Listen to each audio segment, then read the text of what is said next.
Okay, now we get into our gospel, which is a really long passage. It's Matthew chapter 5, verses 17 through 37. Jesus said to his disciples, "Do not think that I have come to abolish the law or the prophets. I have come not to abolish, but to fulfill. Amen, I say to you, until heaven and earth pass away, not the smallest letter or the smallest part of a letter will pass from the law until all things have taken place. Therefore, whoever breaks one of the least of these commandments and teaches others to do so will be called least in the kingdom of heaven. But whoever obeys and teaches these commandments will be called greatest in the kingdom of heaven. I tell you, unless your righteousness surpasses that of the scribes and Pharisees, you will not enter the kingdom of heaven. You have heard that it was said to your ancestors, 'You shall not kill, and whoever kills will be liable to judgment.'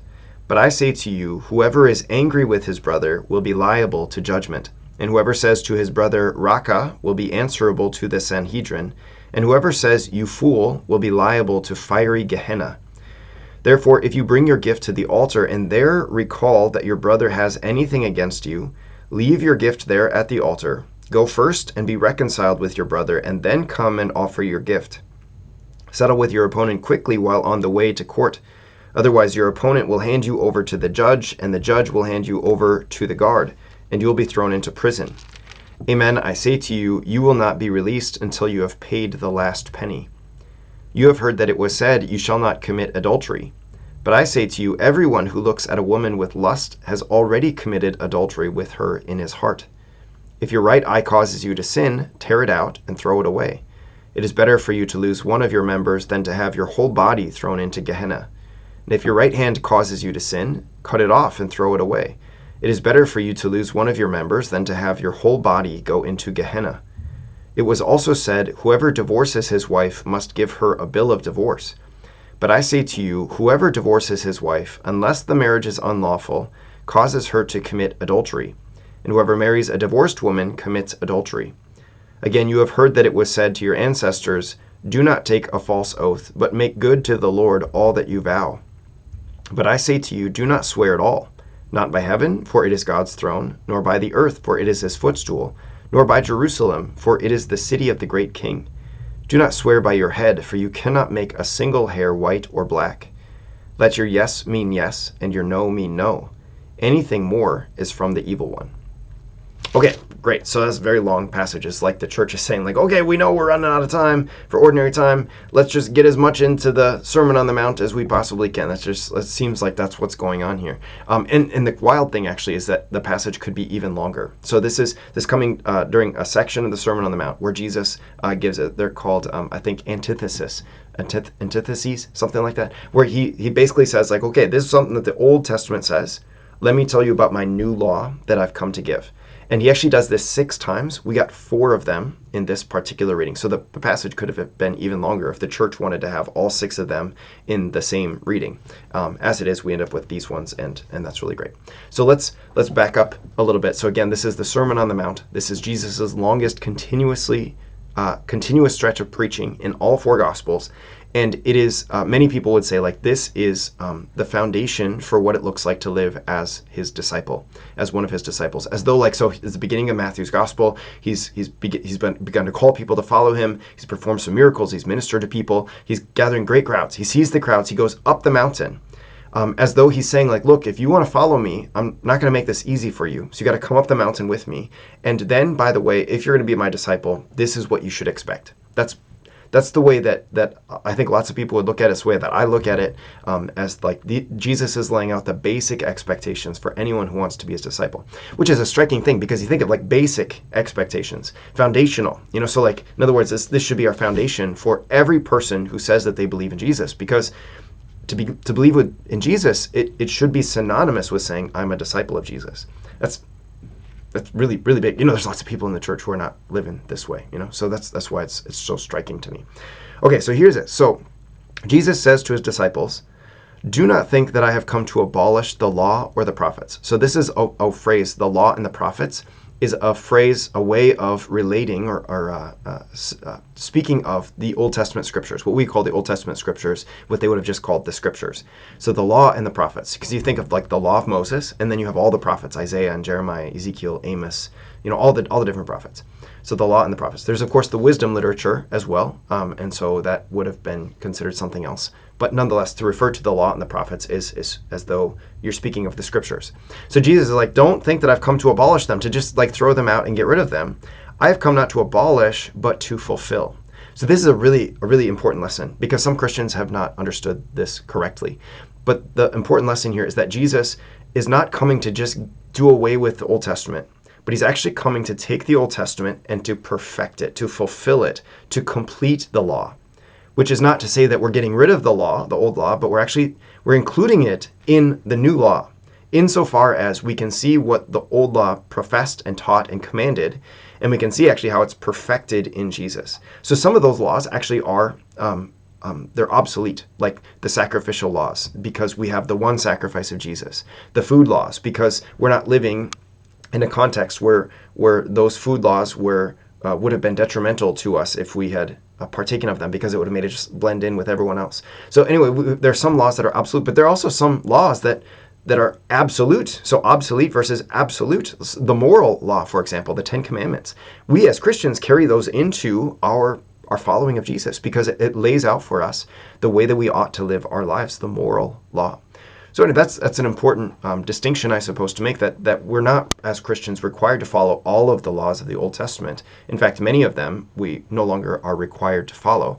But that doesn't mean that we're not required to follow any of them. We actually still have many, including the 10 Commandments, and above all the 10 Commandments, that we seek to follow, because we see in the teaching of Jesus that he relates back to them. In the gospel, someone says, what do I do to inherit eternal life? And Jesus says, keep the commandments. He says, which ones? And then he starts to list off the 10 Commandments. So that's part of the teaching of Jesus. Okay, we got to keep on moving. Amen, I say to you, until heaven and earth pass away, not the smallest letter or the smallest part of a letter will pass from the law until all things have taken place. So smallest letter, the iota, or the yod is what it's called. So another translation is not an iota, not a dot. So in the Hebrew language, they sometimes put dots to distinguish letters or parts of words from each other. And so he's like, not even one of those dots is gonna be taken away until I've completed all things. Therefore, this is oh man, so strong. Therefore, whoever breaks one of the least of these commandments and teaches others to do so will be called least in the kingdom of heaven. But whoever obeys and teaches these commandments will be called greatest in the kingdom of heaven. That's so important, especially for teachers, people who teach the faith. If anyone who's teaching the faith wants to tell someone like, no, you're okay, you don't have to follow that one. Oh my goodness, that's not a place that we want to be. Instead, we want to be people who obey and who teach people to obey.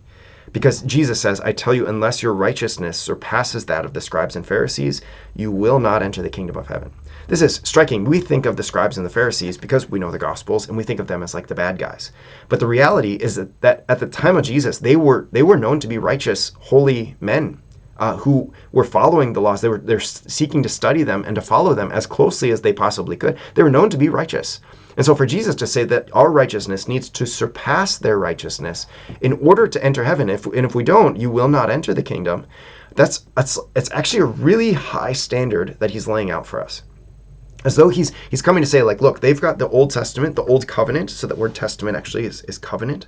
They've got the Old Covenant, and they follow it. But I've come to take the Old Covenant, to perfect it, to transform it, and now you need to follow that. So in other words, there's a new standard of holiness, Jesus is saying, and that new standard of holiness, it goes beyond the surface of just following the laws, but it is meant to penetrate into our hearts, into our personal and private lives, so that we actually seek to live a fully integrated life of holiness. And that's a tall task, because we are infected with sin. We're infected with our own selfish inclinations. This is why the first reading had to lay this out for us. Like, look, if you want to follow the laws, you got to choose it. And if you don't want to follow them, you just don't choose it. So it's like there's so much riding on our choice of saying, I'm going to follow the laws of God, or I'm just going to ignore the laws of God. And if I want to follow the laws of God, it needs to be something that goes beyond the surface of my life, but actually goes deeper into my heart and into my entire being my entire life, so that I seek to live a life of holiness. Okay, so that's the backdrop for then the next things that Jesus says. So from there, he's going to start talking about some of the old covenant laws, and he's going to say, okay, you've heard this. Now let me tell you about the new standard that I'm laying. And the standard is, it like, he doesn't release them. He doesn't loosen the commandment, but in fact he heightens it. He tightens the thing. So, for example, you've heard that it was said to your ancestors, you shall not kill, and whoever kills will be liable to judgment. So that comes from Exodus chapter 20, verse 13, and that's speaking specifically of murder. And he says, but I say to you, whoever is angry with his brother will be liable to judgment. So it's not just a matter of actually doing the act. It's like, no, what's going on inside of your heart? And something I think that's helpful here is St. Augustine. He says that Jesus is not prohibiting the emotion of anger, but what he's prohibiting is the consent to anger. The consent of, I feel this toward my brother, toward my sister, and I'm just going to hold on to it. I'm going to consent to it and say, yes, I'm happy that I feel this way. As opposed to experiencing the emotion of anger and just like saying like, yeah, but I don't want to hold on to this. I don't want to be in a state of anger. So that's a helpful distinction, that Jesus is not condemning particular emotions that we may or may not feel, but he's condemning the consent that we give to those emotions if they're harmful for us. Whoever says to his brother Raka will be answerable to the Sanhedrin. So that word, I've come to understand it. It's talking about like referring to someone as brainless, basically, as like worthless. Whoever says you fool will be liable to fiery Gehenna. So like calling someone a moron or an idiot, or just like dismissing them as like they're totally worthless to the world. It'd be better if they weren't around. That's what he's getting at, is this sort of like slander that we can just start to have toward people, or dismissiveness that we can have toward people, or just dismissing them as worthless, as dumb, as useless. And Jesus is like, no, you like to have that, to just say that will be liable to fiery Gehenna. So this is referring to the valley of Gehenna, which was a valley where garbage was burned on a daily basis.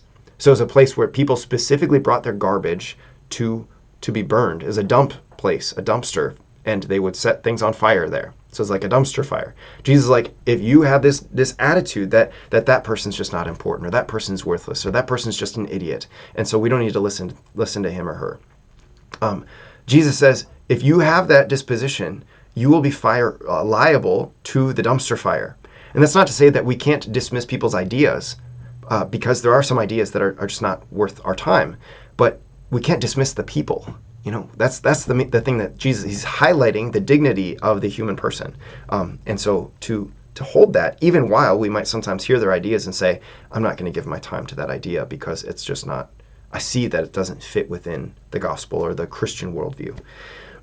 Okay, so then he goes on, if you bring your gift to the altar and there recall that your brother has anything against you, leave your gift there at the altar, go first and be reconciled with your brother, and then come and offer your gift. Settle with your opponent quickly while on the way to court. Otherwise your opponent will hand you over to the judge, and the judge hand you over to the guard, and you'll be thrown into prison. Okay, so this whole idea of I recognize the dignity of every person. And so if I find out that this dignified person and my dignified person are at odds with each other, I want to try to find a way to bring reconciliation. Sometimes reconciliation can't really happen because of life circumstances, because of the level of harm done, whatever it is. But Jesus is like, check your intentions, check your heart, and if you're holding on to any anger, any dismissiveness, you got to let it go. And as much as you're able to bring about reconciliation or forgiveness, do that.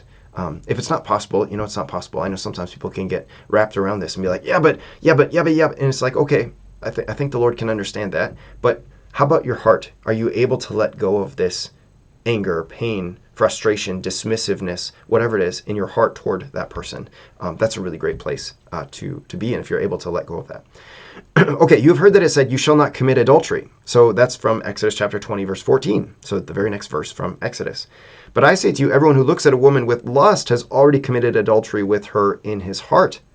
So again, it's like there's the act of adultery, the act of murder, but then Jesus is like, no, but what about in the heart? This thing that happens, so the heart is the cardia, the place of consent. Again, it's all about consenting. So it's not a matter of just like looking at a woman and seeing that she's beautiful, or looking at a man and seeing that he's handsome or whatever. But it's a matter of like, I see that person is desirable, and I'm holding on to my desire. I'm clinging to my desire. I'm surrendering to my desire, actually.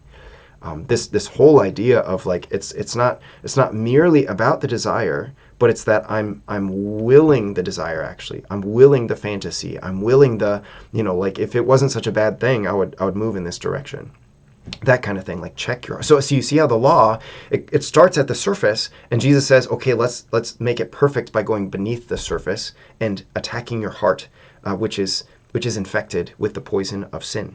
So keeping custody of the eyes, keeping custody of the body. If your right eye causes you to sin, tear it out and throw it away. He doesn't actually mean that. It's this hyperbole for him. He exaggerates to relay the severity of sexual sin. That this is such a severe sin that you need to do whatever you can to avoid it. If your eye causes you to sin, if your right hand causes you to sin, cut it off and throw it away. It's better for you to lose one of your members than to have your whole body go into Gehenna. Jesus is like, this is such a severe sin, this sin of adultery, the sin of lusting after a person and committing adultery with her in your heart is so severe that it's going to send you right into that dumpster fire. And so do everything you can to avoid it.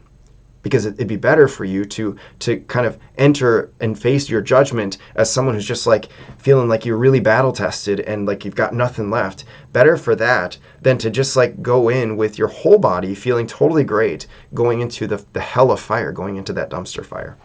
It is also said, whoever divorces his wife must give her a bill of divorce. So Deuteronomy chapter 24, verses 1 through 4. But I say to you, whoever divorces his wife, unless the marriage is unlawful, causes her to commit adultery. Whoever marries a divorced woman commits adultery. So Jesus here is laying this out like marriage is indissoluble. And this is one of the more controversial parts here. But so at the time of Jesus, what happened? When a man would divorce a woman, he would dismiss her from his house. And so that means that she had to find some way to have sustenance. She needed to find someone that she could rely on, which either meant she was going to enter into another marriage, which was not valid since the first one is indissoluble, or she was going to have to give herself over to prostitution so that she could earn wages by way of prostitution. And so Jesus is like, I don't want that. And so I can't permit divorce to take place because I can't let these poor, vulnerable women be left to their own demise, ultimately. And so Jesus says, no, whoever divorces his wife causes her to commit adultery. That's what he's talking about. He says, unless the marriage is unlawful. So this is debated among the church fathers. So it seems like the church fathers actually would talk more about how this actually is related to unchastity, infidelity. They would actually see that this is the one reason that a husband and a wife could separate from each other. Although none of the church fathers ever mention anything about remarriage being a possible option there. In fact, St. Paul would say that the only possible option is either to remain single, to remain unmarried to each other, separated from each other, or to reconcile with each other. There's no sense of like, okay, you can separate and find another spouse. That's not part of the vocabulary of the church. But another way of looking at this actually is that the marriage is unlawful. So again, you can like put it a simple example of marriage between family members. So in the laws of God, and this actually is still in place in the church, in the laws of the church, people can't be too closely related to when they get married. And if they are, then that's not actually a valid marriage. And we actually have other ways of looking at whether a marriage is valid, whether the couple was truly free to give themselves over to each other, or whether there was something that was hindering them, or whether they truly had the intention of being married for their entire life, or whether there was something hidden and secret going on in the background at the time of their marriage. Not something that developed over time, but something that happened even at the time of their marriage. And so then the church would actually say like that was unlawful.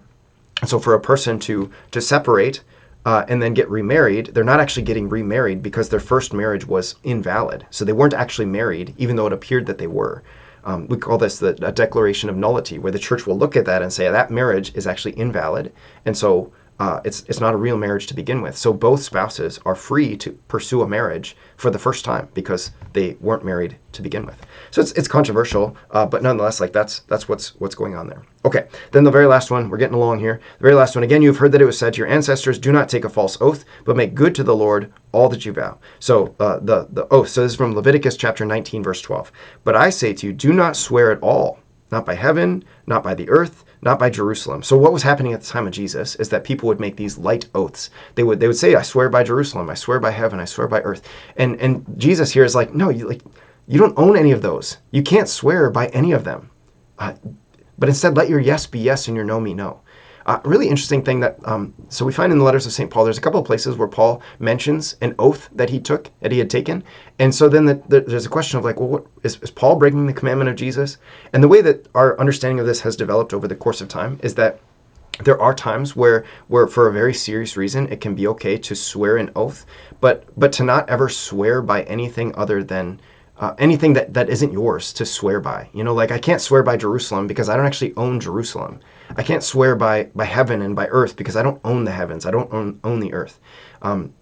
It's like to take an oath is like we could say like to solemnly say yes, or to say solemnly no. So I think there's like a little bit of balance there that can be found, and ultimately like what Jesus is saying, like don't get caught up in trying to emphasize or overemphasize your yes or your no, but instead let your yes just be yes. Be a person of integrity and let people see that you're a person of integrity. And so let your yes be yes and your no be no. Okay, sorry this was a little bit longer, but it's a long passage and there's so much goodness there. And there's probably more that we could have spoken about. I'll see you soon for our second reading as we finish next week. Peace.